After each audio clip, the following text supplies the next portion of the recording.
بہرحال ایمان موجود ہے۔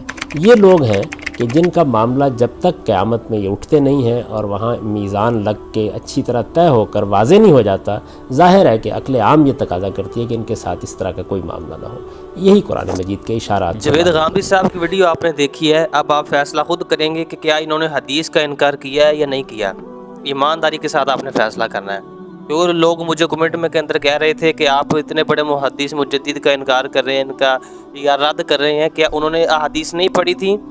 تو آپ دیکھ رہے کہ ابھی آپ کے سامنے میں احادیث پڑھوں گا اور ان کا آپ کال رکھ لیں سامنے۔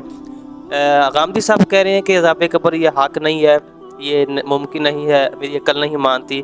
تو احادیث سے ہم ثابت کریں گے۔ حضرت عائشہ صدیقہ رضی اللہ تعالیٰ عنہ فرماتی ہیں، صحیح بخاری اور صحیح مسلم کی حدیث ہے، دونوں کے اندر حدیث موجود ہے کہ آپ علیہ الصلوۃ والسلام نماز کے اندر یہ دعا پڑھتے تھے، اللہم انی اعوذ بک من عذاب القبر، کہ اے اللہ میں تم سے عذاب قبر کی پناہ مانگتا ہوں۔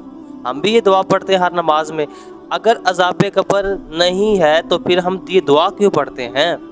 اور صحیح بخاری اور صحیح مسلم کی حدیث ہے یہ بھی، عبداللہ بن عباس رضی اللہ تعالیٰ عنہ فرماتے ہیں کہ آپ علیہ الصلوۃ والسلام نا اس طرح دو قبروں کے پاس سے گزرے تو دونوں کو عذاب ہو رہا تھا۔ آپ علیہ السلام نے فرمایا ان قبر والوں کو عذاب ہو رہا ہے اور کسی بڑے گناہ کی وجہ سے عذاب نہیں ہو رہا، بلکہ اما احدہما، ان میں سے ایک، احدہما ان دونوں میں سے ایک جو تھا وہ پیشاب کے چھینٹوں سے نہیں بچتا تھا، وہ دوسرا آپ علیہ السلام نے فرمایا وہ چغل خور تھا، وہ چغلی کرتا تھا۔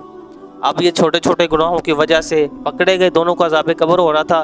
اور آپ علیہ السلام نے فرمایا اگر تم مردوں کی جو چیخیں ہیں ان کو سنو، یعنی مردوں کی جو ان کو جب عذاب ہوتا ہے ان کی آوازوں کو سنو تو تم اپنے مردوں کو چھوڑ کر بھاگ جاؤ، ان کو دفناؤ نہ۔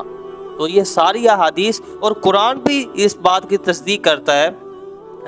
سورۃ غافر کے اندر فرعون کے اوپر جو عذاب قبر پیش کیا جاتا ہے اس کا اللہ تعالیٰ نے اس طرح بیان فرمایا ہے، النار یعرضون علیہا غدوا وعشیا، کہ جو فرعون ہے ان پر صبح و شام عذاب، جو آگ برستی ہے ان پر آگ پیش کی جاتی ہے، عذاب ہوتا ہے ان کو۔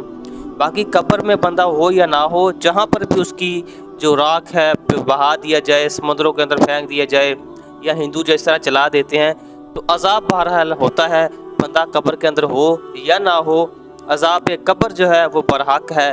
تو غامدی صاحب کی جو آپ نے گفتگو سنی ہے بالکل کتاب و سنت کے خلاف ہے، کیونکہ ان کا کام ہی احادیث کا رد کرنا ہے۔